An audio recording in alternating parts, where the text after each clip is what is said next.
नमस्कार बंधुरा बर्तमान खबर यूट्यूब चैनेले आपनादेर सबाइके पुनराय अनेक अनेक स्वागत। तो बंधुरा आबारो किन्तु बंगेर आबहावार आपडेटे परिवर्तन आमादेर दक्षिणबंगे किन्तु बृष्टिर परिमाण बेड़ेছে। আমরা গতকাল যে আপডেট দিয়েছিলাম তাতে কিন্তু পরিবর্তন ঘটেছে। নতুন যে নিম্নচাপটি ছিল তাতে কিন্তু এবার বৃষ্টির পরিমাণ বেড়েছে, বিভিন্ন জেলার উপর বেড়েছে এবং বিভিন্ন জেলার উপর বাড়লেও কিন্তু তাপমাত্রা বাড়তে চলেছে। আগামীকাল থেকে কিন্তু আমাদের দক্ষিণবঙ্গে গরম আর্দ্রতাপূর্ণ আবহাওয়ার জন্য সতর্কতা থাকতে পারে। তবে আজ কিন্তু আপডেট দিয়েছে আমাদের আলিপুর আবহাওয়া দপ্তর যে পরশুদিন থেকে থাকছে সতর্কতা। কাল কিন্তু আমাদের দক্ষিণবঙ্গের উপর কিছু কিছু জেলায় হলুদ সতর্কতা থাকছে এবং আজ কিন্তু প্রতিটা জেলার উপর হলুদ সতর্কতা থাকছে বজ্রঝড় বৃষ্টির জন্য। তো কোন কোন জেলায় থাকতে পারে এবং কতটা পরিমাণে বৃষ্টি থাকতে পারে তা কিন্তু দেখাবো এবং এরই সাথে বৃষ্টির পরিমাণে কতটা বেড়েছে তাও কিন্তু তুলে ধরবো। তাই বিস্তারিত জানতে হলে ও সঠিক আপডেটটি পেতে হলে ভিডিওটি অবশ্যই শুরু থেকে শেষ অবধি দেখবেন এবং ভালো লেগে থাকলে একটি লাইক করবেন আর আমাদের ভিডিওটির নিচে একটি লাল রঙের সাবস্ক্রাইব বাটন আছে সেটিকে টিপে তার পাশে থাকা বেল আইকনটিকে অল অপশনে দিয়ে আমাদের সাথে থাকবেন। এবং আপনারা বর্তমানে ভিডিওটি কোন জেলা বা জায়গা থেকে দেখছেন সেখানকার আবহাওয়ার পরিস্থিতি কেমন আছে তা কিন্তু অবশ্যই কমেন্ট বক্সে কমেন্ট করে জানাতে ভুলবেন না। তো চলুন বন্ধুরা আমরা ভিডিওটিকে শুরু করব, তবে তার আগে দেখে নেব আমাদের ভারতীয় মৌসুম ভবন ও আলিপুর আবহাওয়া দপ্তর কী বলছে। তো বন্ধুরা আমরা চলে এসেছি ভারতীয় মৌসুম ভবনের আপডেটে। এখানে প্রকাশিত আপডেটে কিন্তু দেখা যাচ্ছে একটি পশ্চিমী ঝঞ্ঝা রয়েছে যেটি ঘূর্ণাবর্ত রূপে রয়েছে এবং আরেকটি ঘূর্ণাবর্ত রয়েছে উত্তর পূর্ব রাজস্থানে এবং একটি অক্ষরেখা রয়েছে যেটি কিন্তু বাংলাদেশের ওপর রয়েছে এবং আরেকটি উত্তর দক্ষিণ অক্ষরেখা রয়েছে যেটি কিন্তু মধ্যপ্রদেশ থেকে কর্ণাটক অবধি বিস্তৃত রয়েছে এবং বলা হচ্ছে আরেকটি ঘূর্ণাবর্ত রয়েছে যেটি দক্ষিণ তামিলনাড়ুর সাথে তার পার্শ্ববর্তী এরিয়ায় রয়েছে এবং আরেকটি রয়েছে উত্তর পূর্ব আসামে যেটা কিন্তু বর্তমানে বলা হয়েছে।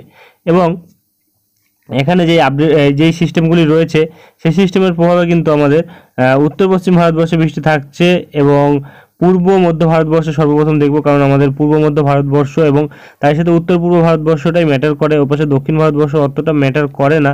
কারণ এখানে দেখা যাচ্ছে যে আমাদের পূর্ব ভারতবর্ষ ও মধ্য ভারতবর্ষে কিন্তু দেখা যাচ্ছে বৃষ্টির সম্ভাবনা রয়েছে যেটা কিন্তু বিক্ষিপ্ত থেকে লেট রেনফল থাকতে পারে, মাঝারি বৃষ্টি এবং বজ্রঝড় বজ্রপাত থাকতে পারে, 40 থেকে 50 কিলোমিটার থেকে 60 কিলোমিটার বেগে ঝোড়ো হাওয়া থাকতে পারে বিহার, ঝাড়খণ্ড, ওড়িশা, আমাদের পশ্চিমবঙ্গ এবং সিকিমে 7 তারিখ অর্থাৎ আগামীকাল অবধি। এবং এর সাথে কিন্তু আমরা যেটা পাচ্ছি মধ্যপ্রদেশ, বিদর্ভ, ছত্তিশগড় এইসব জায়গাগুলিতে কিন্তু 9 তারিখ অবধি থাকতে পারে এবং বজ্রপাত বজ্রঝড় 70 কিলোমিটার অবধি ঝোড়ো হাওয়া থাকতে পারে। পশ্চিম মধ্যপ্রদেশে 6 তারিখ এবং পূর্ব মধ্যপ্রদেশে 6 ও 7 তারিখ ভারী বৃষ্টি থাকবে নিকোবর দ্বীপপুঞ্জে এবং এর সাথে কিন্তু বিচ্ছিন্নভাবে শিলাবৃষ্টির থাকার সম্ভাবনা রয়েছে পূর্ব মধ্যপ্রদেশে কিন্তু 6 এবং 7 তারিখ। এবং এর পাশে আমাদের উত্তর পূর্ব ভারতবর্ষে কিন্তু আগামী 7 দিন বৃষ্টি থাকবে, অর্থাৎ লাদাখ, গিলগিত, বালতিস্তান, মুজফ্ফরবাদ এবং তার সাথে আসাম এবং অরুণাচল প্রদেশ এবং মেঘালয় এই জায়গাগুলিতে কিন্তু বৃষ্টির সম্ভাবনা রয়েছে 6, 7 এবং 8 তারিখ যেটা কিন্তু বর্তমানে বলা হয়েছে। এবং ক্রমশ যদি আমরা দেখি দেখা যাচ্ছে যে তাপমাত্রা কিন্তু এবার প্রতিটা জায়গাতেই বাড়ার সম্ভাবনা রয়েছে যেটা কিন্তু বর্তমানে লক্ষ্য রাখা যাচ্ছে। এবং আমাদের মধ্য ভারতবর্ষের মধ্যে কিন্তু আগামী 4 দিনের মধ্যে 2 থেকে 3 ডিগ্রি তাপমাত্রা বাড়তে পারে। পূর্ব ভারতবর্ষে কিন্তু তাপমাত্রা বাড়বে 3 থেকে 5 ডিগ্রি আগামী 48 ঘন্টার মধ্যে এবং তারপরে কিন্তু আস্তে আস্তে তাপমাত্রা বাড়বে, মোটামুটি 40 ডিগ্রির কাছাকাছি পৌঁছাবে। এবং এখানে কিন্তু এবার সতর্কতা জারি করা হয়েছে আমাদের মৌসুম ভবনের তরফ থেকে। বলা হয়েছে গরম আর্দ্রতাপূর্ণ আবহাওয়া থাকবে আমাদের দক্ষিণবঙ্গ, ওড়িশাতে 8 থেকে 11 তারিখ অর্থাৎ টানা 3 দিন কিন্তু গরম আর্দ্রতাপূর্ণ আবহাওয়া থাকতে চলেছে আমাদের দক্ষিণবঙ্গে, যেটা আমরা বর্তমানে পাচ্ছি। এবং ক্রমশ যদি আমরা দেখি ফোরকাস্ট ম্যাপ দেখা যাচ্ছে যে 6 তারিখে কিন্তু বিভিন্ন জায়গায় কমলা সতর্কতা থাকছে আমাদের পূর্ব ভারতবর্ষের মধ্যে, ওড়িশা এবং বিহারে কিন্তু কমলা সতর্কতা থাকছে এবং এরই সাথে কিন্তু ঝাড়খণ্ড এবং আমাদের দক্ষিণবঙ্গে হলুদ সতর্কতা থাকছে, আমাদের উত্তরবঙ্গে কিন্তু কমলা সতর্কতা থাকছে বজ্রঝড়ের জন্য এবং আসাম, মেঘালয়তে কিন্তু ভারী বৃষ্টির জন্য কমলা সতর্কতা থাকছে, অরুণাচল প্রদেশে কিন্তু হলুদ সতর্কতা থাকছে। এবং ক্রমশ যদি আমরা এগিয়ে যাই 7 তারিখের দিকে দেখা যাচ্ছে এপাশে কিন্তু ঝাড়খণ্ড এবং ওড়িশাতে কিন্তু নিউট্রাল ওয়েদার রয়েছে, এপাশে আমাদের দক্ষিণবঙ্গ এবং এপাশে কিন্তু উত্তরবঙ্গ, তার সাথে কিন্তু বিহারে কিন্তু হলুদ সতর্কতা রয়েছে এবং এপাশে আসাম, অরুণাচল প্রদেশে ভারী বৃষ্টি থাকছে এবং নাগাল্যান্ড, মণিপুর, মিজোরাম, ত্রিপুরাতে কিন্তু বজ্রঝড় বৃষ্টি থাকছে। এবং ক্রমশ যদি দেখি গরম আর্দ্রতাপূর্ণ আবহাওয়া কিন্তু জারি থাকছে আমাদের ওড়িশা এবং তার সাথে কিন্তু আমাদের দক্ষিণবঙ্গে 8 তারিখ থেকে যেটা আমরা বর্তমানে পাচ্ছি এবং এপাশে কিন্তু আসাম এবং অরুণাচল প্রদেশে কিন্তু ভারী বৃষ্টি থাকছে। এবং ক্রমশ যদি আমরা এগিয়ে যাই তারপরে কিন্তু দেখা যাচ্ছে 9 তারিখও গরম আর্দ্রতাপূর্ণ আবহাওয়া থাকছে আমাদের দক্ষিণবঙ্গ এবং এপাশে কিন্তু ওড়িশার ওপর। এবং তার সাথে কিন্তু যদি আবার দেখি 10 তারিখের দিকে দেখা যাচ্ছে যে সতর্কতা কিন্তু থাকছে আমাদের দক্ষিণবঙ্গের ওপর গরম আর্দ্রতাপূর্ণ আবহাওয়া। এবং তারপরে যদি আমরা ক্রমশ এগিয়ে গিয়ে 11 তারিখের দিকে দেখি, 11 তারিখেও কিন্তু গরম আর্দ্রতাপূর্ণ আবহাওয়া কিন্তু লক্ষ্য রাখা যাচ্ছে, যেটা আমরা বর্তমানে পাচ্ছি। এবং ক্রমশ 12 তারিখের দিকেও একই পরিস্থিতি রয়েছে এবং আর কিন্তু তেমন কোনো আপডেট নেই। চলে আসবো আমরা দক্ষিণবঙ্গের আপডেটে, দেখে নেবো কী বলা হয়েছে। বন্ধুরা, আমরা চলে এসেছি দক্ষিণবঙ্গের আপডেটে। এখানে প্রকাশিত আপডেটে কিন্তু দেখা যাচ্ছে শুষ্ক আবহাওয়া কিন্তু থাকছে আমাদের দক্ষিণবঙ্গে 8 তারিখ থেকে। আজ আগামীকাল কিন্তু বিভিন্ন জেলার উপর বৃষ্টি থাকছে, হালকা বৃষ্টি এবং বজ্রপাতের সম্ভাবনা রয়েছে। তবে ক্রমশ যদি আমরা সতর্কতার দিকে দেখি তাহলে কিন্তু দেখা যাচ্ছে আজ কিন্তু প্রতিটা জেলাতে সতর্কতা থাকলেও আগামীকাল কিন্তু শুধুমাত্র এপাশে উত্তর চব্বিশ পরগনা, দক্ষিণ চব্বিশ পরগনা এবং পূর্ব মেদিনীপুর এবং তারই সাথে কিন্তু এপাশে নদিয়া, এই 4টি জেলার উপর কিন্তু সতর্কতা থাকছে, যেটা কিন্তু আগামীকাল থাকবে। আজ কিন্তু প্রতিটা জেলাতেই কিন্তু সতর্কতা থাকবে বজ্রঝড় বৃষ্টির জন্য 40 থেকে 50 কিলোমিটার বেগে ঝোড়ো হাওয়া এবং বজ্রপাতের সম্ভাবনা থাকতে চলেছে। এবং আগামীকাল কিন্তু 30 থেকে 40 কিলোমিটার বেগে ঝোড়ো হাওয়া এবং বজ্রপাতের সম্ভাবনা থাকবে 4টি জেলার মধ্যে। এবং তারই সাথে কিন্তু যে 4টি জেলার নাম বললাম সেই জায়গাগুলির মধ্যে কিন্তু 1 থেকে 2 জায়গায় এই বজ্রঝড় বৃষ্টি হবে। এবং ক্রমশ যদি আমরা দেখি তারপরে কিন্তু দেখা যাচ্ছে যে 8 তারিখ থেকে গরম আর্দ্রতাপূর্ণ আবহাওয়া থাকছে, যেটা কিন্তু এপাশে পূর্ব মেদিনীপুর, পশ্চিম মেদিনীপুর, পশ্চিম মেদিনীপুর, ঝাড়গ্রাম এবং পুরুলিয়া, বাঁকুড়া এবং পূর্ব বর্ধমান এবং পশ্চিম বর্ধমান এবং বীরভূম, এই জেলাগুলির মধ্যে কিন্তু সতর্কতা থাকছে গরম আর্দ্রতাপূর্ণ আবহাওয়ার। এবং তারপরে কিন্তু আমরা দেখতে পাচ্ছি 9 তারিখ থেকে প্রতিটা জেলার উপরেই কিন্তু গরম আর্দ্রতাপূর্ণ আবহাওয়ার জন্য সতর্কতা থাকছে, হলুদ সতর্কতা। এবং এপাশে কিন্তু মৎস্যজীবীদের জন্য তেমন কোনো সতর্কতা নেই এবং ঢেউ কিন্তু বেশ বিশেষ উচ্চতা সম্পূর্ণ কিন্তু ঢেউ থাকতে পারে সমুদ্রের আমাদের উপকূলবর্তী অঞ্চলে, যার জন্য কিন্তু সতর্কতা থাকতে পারে আমাদের দক্ষিণবঙ্গে, যেটা কিন্তু বর্তমানে বলা হয়েছে। 6 তারিখ থাকছে সতর্কতা, 4 তারিখ থেকে 6 তারিখ, যেটা আমরা বর্তমানে পাচ্ছি। এবং আর কিন্তু তেমন কিছু বলা হয়নি।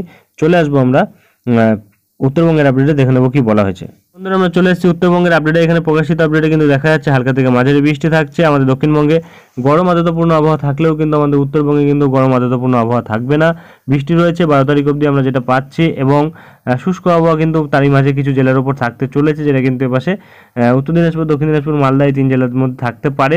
এবং সতর্কতা কিন্তু আজও আগামীকাল থাকছে প্রতিটা জেলার মধ্যেই বজ্রঝড় বৃষ্টির জন্য, যেটা বর্তমানে পাওয়া যাচ্ছে। এবং আর কিন্তু তেমন কিছু বলা হয়নি। চলে আসবো আমরা উইন্ডি লাইভ স্ক্রিনে, দেখে নেবো কি পরিবর্তন ঘটেছে। তো বন্ধুরা, আমরা চলে এসেছি উইন্ডির লাইভ স্ক্রিনে। রয়েছে আমরা ইসিএম ডেভেলপমেন্টের বজ্র বৃষ্টি মোডে, যেটা আমরা পাচ্ছি। দেখা যাচ্ছে যে বৃষ্টির সম্ভাবনা রয়েছে আজ এবং আগামীকাল থেকে কিন্তু একদমই বৃষ্টির তেমন বিশেষ কোনো সম্ভাবনা নেই, একদমই হালকা ফুলকা সম্ভাবনা লক্ষ্য রাখা যাচ্ছে। তবে আজ কিন্তু দুপুরবেলার দিকে এপাশে কিন্তু কলকাতা সহ উত্তর চব্বিশ পরগনা, নদিয়া, হুগলি, হাওড়া এবং দক্ষিণ চব্বিশ পরগনা, তার সাথে কিন্তু পূর্ব পশ্চিম বর্ধমান এবং তার সাথে কিন্তু এপাশে যদি দেখি বীরভূম এবং মুর্শিদাবাদ, এই জায়গাগুলিতে কিন্তু দেখা যাচ্ছে যে বৃষ্টি থাকতে পারে বজ্রঝড়ের সাথে। তবে বৃষ্টির পরিমাণটা কিন্তু বেশিরভাগ থাকবে আমাদের কলকাতার উত্তর ভাগে, কলকাতার দিকে তেমন কোনো বিশেষ ভারী বৃষ্টি থাকবে না। নদিয়া থেকে কিন্তু ভারী বৃষ্টি থাকতে পারে, যেটা কিন্তু এক পশলা বৃষ্টি হবে, তেমন কোনো বিশেষ অতিরিক্ত ভারী বৃষ্টির সম্ভাবনা কিন্তু থাকছে না। তো যেটা আমরা বর্তমানে পাচ্ছি, দেখা যাচ্ছে যে এপাশে কিন্তু আমাদের কৃষ্ণনগর এবং তার সাথে কিন্তু কাটোয়া এবং এপাশে কিন্তু বেলডাঙ্গা, বহরমপুর, রামপুরহাট, এইসব জায়গাগুলিতে কিন্তু মোটামুটি 18 থেকে 20 মিলিমিটার বৃষ্টি থাকতে পারে। জঙ্গিপুর, ধুলিয়ান, এইসব জায়গাগুলিতেও কিন্তু দেখা যাচ্ছে মোটামুটি 23-24 মিলিমিটার। এবং মালদার দিকে কিন্তু একটু বৃষ্টি থাকছে মোটামুটি 20 মিলিমিটার, যেটা আমরা বর্তমানে পাচ্ছি। এবং এপাশে কিন্তু আমাদের কলকাতা ও তার আশেপাশে কিন্তু 1 থেকে 2 মিলিমিটার বৃষ্টি থাকবে, তেমন কোনো বিশেষ ভারী বৃষ্টি নেই এই মুহূর্তে। এবং ক্রমশ যদি আমরা আগামী 4 দিনে দেখি তাহলে কিন্তু দেখা যাচ্ছে তেমন কোনো বিশেষ ভারী বৃষ্টির সম্ভাবনাই নেই কিন্তু আমাদের দক্ষিণবঙ্গের ওপর। তাপমাত্রা কিন্তু মোটামুটি প্রায় 41 ডিগ্রি 42 ডিগ্রি তাপমাত্রা থাকবে বিভিন্ন জায়গার ওপর, যেটা আমরা বর্তমানে পাচ্ছি। এবং গরম আর্দ্রতাপূর্ণ আবহাওয়া থাকবে, অস্বস্তিকর পরিবেশ তৈরি হবে, ঘাম হবে, যেটা আমরা বর্তমানে পাচ্ছি। এবং ক্রমশ যদি 12 তারিখের পর থেকে দেখি দেখা যাচ্ছে যে আমাদের কলকাতার উত্তরভাগে যে জেলা থাকছে, মুর্শিদাবাদের দিকে কিন্তু বৃষ্টি থাকছে, পূর্ব বর্ধমানের দিকে বৃষ্টি থাকছে এবং বীরভূমের দিকে বৃষ্টি থাকছে, যেটা কিন্তু 12 তারিখ থেকে পরের 4 দিন যদি দেখি 16 তারিখ অবধি, তাহলে দেখা যাচ্ছে মোটামুটি কিন্তু প্রায় 28 থেকে 30 মিলিমিটার বৃষ্টি কিন্তু পূর্ব বর্ধমান এবং এপাশে কিন্তু সিউড়ির দিকে থাকতে পারে। এবং এপাশে কিন্তু বাংলাদেশের ওপর মোটামুটি ভারী বৃষ্টি রয়েছে, যার জন্য কিন্তু আমরা লক্ষ্য রাখতে পারছি মোটামুটি বিভিন্ন জায়গায় কিন্তু ভারী বৃষ্টি থাকতে পারে। এবং যদি আমরা 12 তারিখ থেকে পরের 8 দিন দেখি, অর্থাৎ 20 তারিখ অবধি দেখি, তাহলে কিন্তু দেখা যাচ্ছে মোটামুটি কিন্তু এপাশে আমাদের কলকাতার দিকে তেমন কোনো ভারী বৃষ্টি না থাকলেও কিন্তু এপাশে যদি আমরা দেখি দেখা যাচ্ছে যে এপাশে বাঁকুড়া, পুরুলিয়া এইসব জায়গাগুলিতে কিন্তু 40 মিলিমিটার বৃষ্টি থাকছে। সিউড়ির দিকে কিন্তু মোটামুটি 40-45 মিলিমিটার বৃষ্টি থাকছে এবং নলহাটির দিকে তেমন কোনো ভারী বৃষ্টি থাকছে না এবং কাটোয়ার দিকে কিন্তু 35 মিলিমিটার থাকছে এবং দুর্গাপুর, মিঝিলাম এইসব জায়গাগুলিতে কিন্তু 30-35 মিলিমিটার বৃষ্টি থাকছে এবং মালদার দিকে কিন্তু হালকা বৃষ্টি থাকছে। আমাদের উত্তরবঙ্গের দিকে কিন্তু এবার রংপুর সাইডে যদি আমরা উত্তরবঙ্গ নয় বাংলাদেশের রংপুর সাইডে যদি আমরা দেখি তাহলে কিন্তু দেখা যাচ্ছে যে মোটামুটি কিন্তু 200 থেকে 226 মিলিমিটার বৃষ্টি থাকছে এবং আলিপুরদুয়ার, কুচবিহারের দিকে কিন্তু প্রায় 220 থেকে 30 মিলিমিটার বৃষ্টি থাকছে এবং শিলিগুড়ি, দার্জিলিংয়ের দিকে কিন্তু মোটামুটি দার্জিলিংয়ের দিকে কিন্তু 165 মিলিমিটার থাকলেও শিলিগুড়ির দিকে কিন্তু 60 থেকে 70-100 মিলিমিটার বৃষ্টি থাকতে পারে, যেটা আমরা বর্তমানে পাচ্ছি। এবং এপাশে কিন্তু যদি দেখি সিলেটের সাইডে কিন্তু এবার বৃষ্টির পরিমাণটা একটু কমেছে, গতকালের তুলনায় এবার দেখা যাচ্ছে প্রায় 300 মিলিমিটার বৃষ্টি থাকতে পারে এবং ক্রমশ কিন্তু ত্রিপুরার দিকেও বৃষ্টির পরিমাণ কমেছে, যেটা কিন্তু প্রায় 60 মিলিমিটারের কাছাকাছি চলে এসেছে, যেটা বর্তমানে লক্ষ্য রাখা যাচ্ছে। এবং ঢাকা এবং তার আশেপাশে যেসব জায়গা রয়েছে সেসব জায়গাগুলিতে কিন্তু প্রায় 70-80 মিলিমিটার থাকছে বৃষ্টির সম্ভাবনা, যেটা কিন্তু আগামী 8 দিনে এই নতুন নিম্নচাপের জেরে কিন্তু থাকছে, যেটা বর্তমানে লক্ষ্য করা যাচ্ছে। এবং ক্রমশ যদি আমরা দেখি এগিয়ে গিয়ে নতুন নিম্নচাপটির কি পরিস্থিতি রয়েছে তাহলে কিন্তু দেখা যাচ্ছে যে নতুন নিম্নচাপটি কিন্তু এপাশে আমাদের দক্ষিণ বঙ্গোপসাগরের উপরেও কিন্তু থাকলেও ক্রমশ কিন্তু এটি অগ্রসর হচ্ছিল গতকাল বাংলাদেশের দিকে, যেটা আমরা বর্তমানে পাচ্ছিলাম। এবার কিন্তু দেখা যাচ্ছে যে বাংলাদেশের দিকে তেমন কোনোভাবে অগ্রসর না হলেও কিন্তু মোটামুটি এটি কিন্তু এবার শক্তি হারিয়েছে, যার জেরে কিন্তু আমরা দেখতে পাচ্ছি তেমন কোনো বিশেষ গাস্টিং কিন্তু লক্ষ্য করা যাবে না। যদি আমরা গাস্টিংয়ের ওপর দেখি তাহলে কিন্তু গতকাল দেখেছিলাম প্রায় 70 কিলোমিটার প্রতি ঘন্টাতে গাস্টিং থাকার সম্ভাবনা ছিল, সেটা কিন্তু কমে এসছে বা যেটা আমরা বর্তমানে পাচ্ছি, অর্থাৎ শক্তি কিন্তু কিছুটা হারিয়েছে, যেটা আমরা বর্তমানে লক্ষ্য করতে পারছি। এবং আর কিন্তু তেমন কোনো বড় পরিবর্তন নেই, এরপরে যদি কোনো পরিবর্তন আসে তা আমরা তুলে ধরবো। আজকের ভিডিওটি আমরা এখানেই শেষ করছি, দেখা হবে নেক্সট ভিডিওতে। ধন্যবাদ।